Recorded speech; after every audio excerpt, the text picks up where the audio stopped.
guitars, and they're saying, deep, meaningful poetry, the college students. And I get up there and I'm like, well, I'm just going to stand here and talk for 20 minutes. That's all right. Well, obviously, I'm not from Auburn, but, my family's originally from New York. My grandmother was born and raised in Staten Island. New York, give it up for New York. Woo!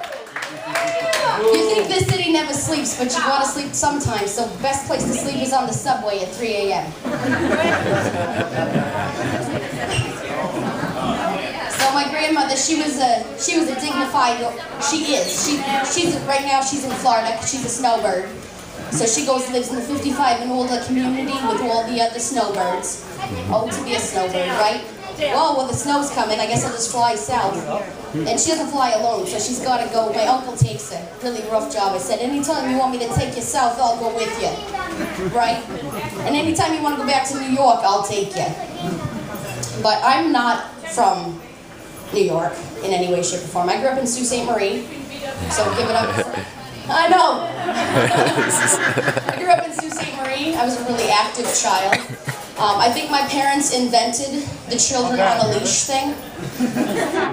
They just got like a Shih Tzu leash, and I was really, really tiny. There you go. So does your hair. I'm sorry, you look fantastic today. I love the scarf. Oh yeah. No, the Shih Tzu, But I was a tiny kid, so they took the Shih Tzu leash and the harness, not around the neck, but the harness. It was safer. And then they let me run around, And what do you do when you're out to lunch and your Shih Tzu, or large dog, is with you and you're sitting outside? Well, you take it and you wrap it around the chair leg so they don't get away, right? Well, we're in Disney World, and my sister's about 2 or 3, so I'm 6 or 7 still on the Shih Tzu leash. And the only character she wasn't afraid of was Minnie Mouse. So we're in Epcot, and Asian Minnie Mouse is about to take a picture of my sister, not wanting me to run off and end up in Mexico. They loop me around the pole. So of course, being an active child, I'm just, and suddenly it's like, ugh. So I can only go this far. Just like any dog. Ugh, I don't understand. My grandpa's looking at me like, problem solved, kid. Go back the other way. So my sister is going up to Asian Minnie Mouse. I'm wrapped around the pole, so I'm safe. And they're taking pictures. And apparently Minnie Mouse thinks my sister is so cute. She starts walking off with her. My sister is being kidnapped by Minnie Mouse. And I'm wrapped around the pole. And my parents, not panicking, apparently Minnie Mouse doesn't seem that bad, doesn't run after like, oh no, that's our child. They just start taking pictures. There's like a series of 15 pictures of my sister being stolen by Minnie Mouse. It's horrible. They did get her back though. She came down to visit me this weekend. She reproduced. She's safe. She did not, in fact, have mice, children. As cute as a button. So I became a nurse and I moved down here. I'm in the nursing community down here in the Tri-City area. I picked to live in Auburn because you go into Bay City and you can smell it the second you hit in there, so you're going to suffocate if you live in Bay City. And then if you live in Midland, you're going to suffocate because of Dow. And I figured out here it's best to breathe in the corn. So it's the best place to live in the area, right? Give it up for Auburn. And it's the same color as my hair. With the ginger on a leash back in the day. And now those kids have the backpacks with the animals on it. It's not as mortifying. It's not as embarrassing. Like, oh, they've got a backpack with a puppy on it. Oh, the puppy's on a leash. Not your child is a puppy. So I'm down here as a nurse, and the first thing that there's 3 things that people say when you tell them you're a nurse. The first is, oh yeah, you're a nurse, huh? Yeah, I'm in the medical profession too. Yeah? See anything cool lately? Where do you work? Huh?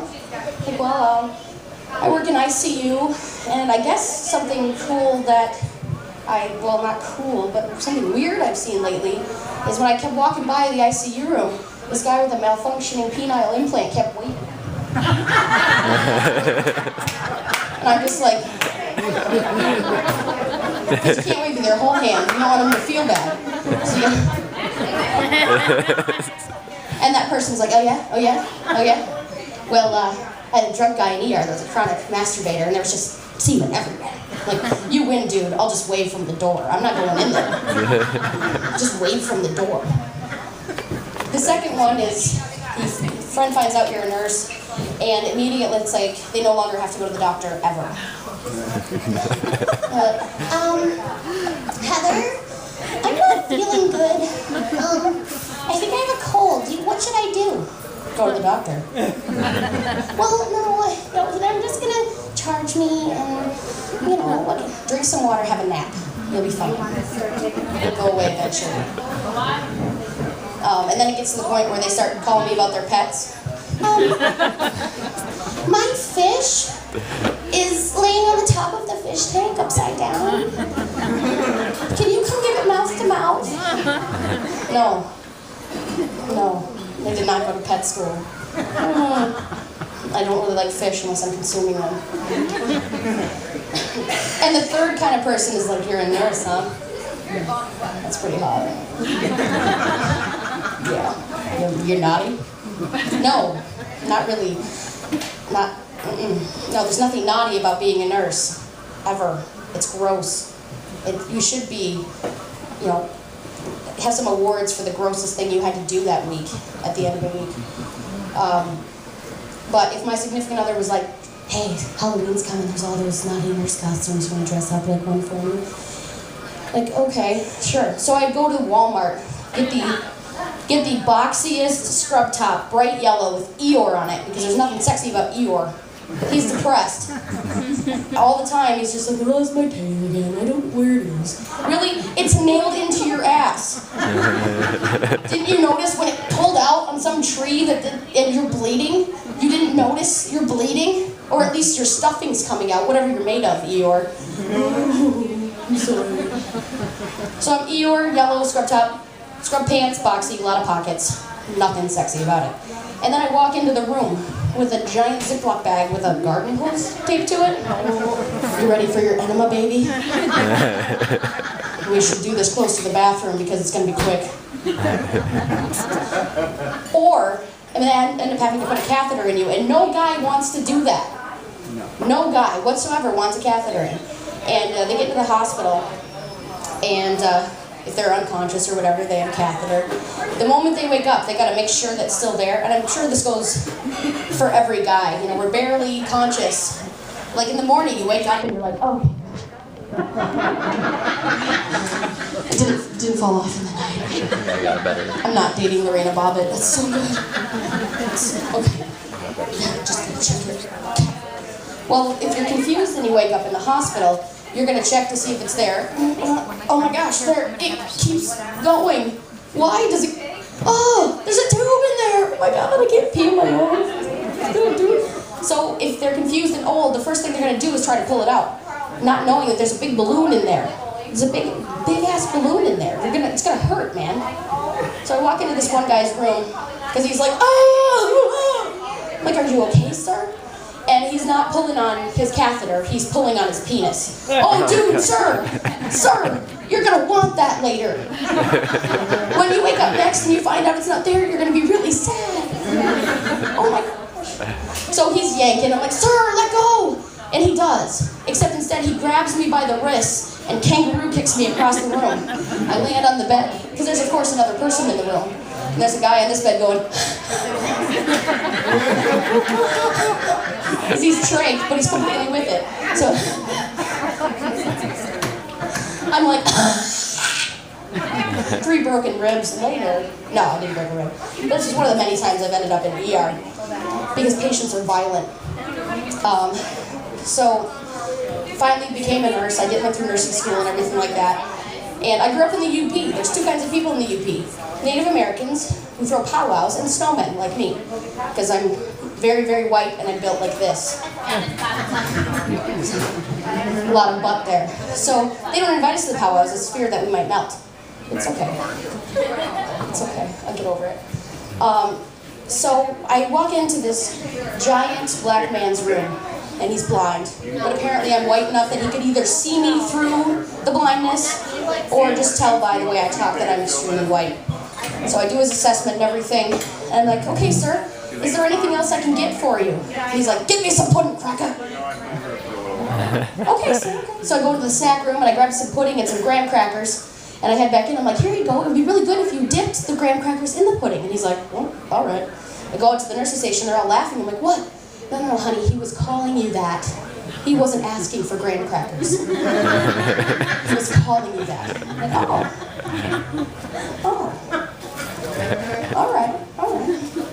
But I worked in nursing homes first. One of the ones in Bay City, just up the road, but I'm not going to name names. There's a couple of them. This is like nursing home alley. So if you go into Bay City, all these nursing homes.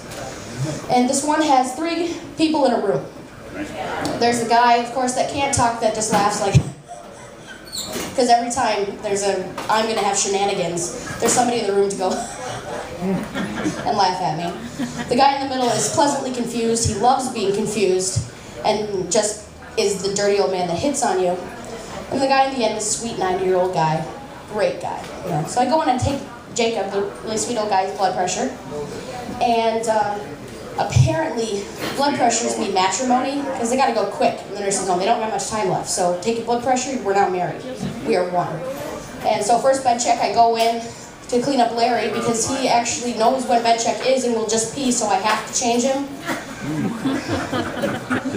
I open the curtain. Larry, are you wet?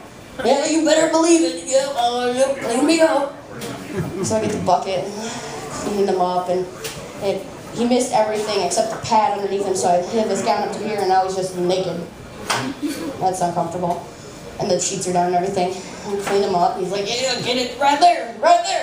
I'm great. This is so uncomfortable and embarrassing. And I hear click, click, click, click.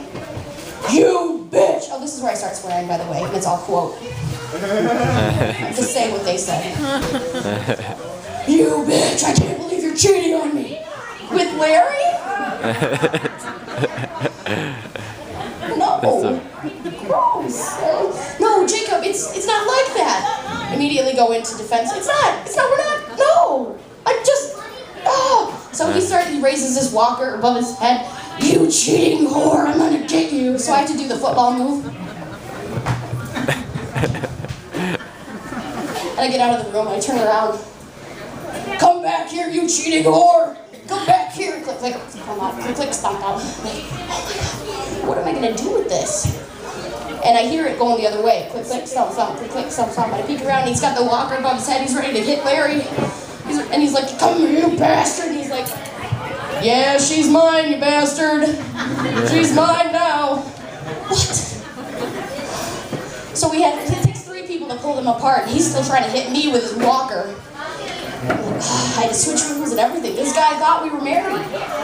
Larry was displeased because it was an older nursing assistant that had to fix him now, so Larry got his. And my last and final nursing story for the night. Shocking. I get into the hospital and I'm taking this really sweet old man to the bathroom. Click, click, click, click. And he gets, like he's gonna sit down on the toilet, so I'm bracing for him, and he looks up at me and he goes, you gonna hold him? Excuse me? And he reaches between his knees and hands me his scrotum. And I lost all decorum. We're supposed to be prim and proper. I don't wear the lip ring to work. Oh, I lost it all. Filter gone. Can't you just put him over your leg? And he looks at me. Guess I never thought of that. Well, what have you been doing? My wife usually holds him. Why, you poop? Seriously? That's love. That's love I will never have. Ever. So his wife comes up to me later and says, thank you so much, honey. I've been holding my husband's, jumblies for some time now. Every time he uses the bathroom, I'm like, honey, She goes, never let your husband wear boxer shorts. Thanks, you've been great. I'm Heatha. Thanks, Heatha.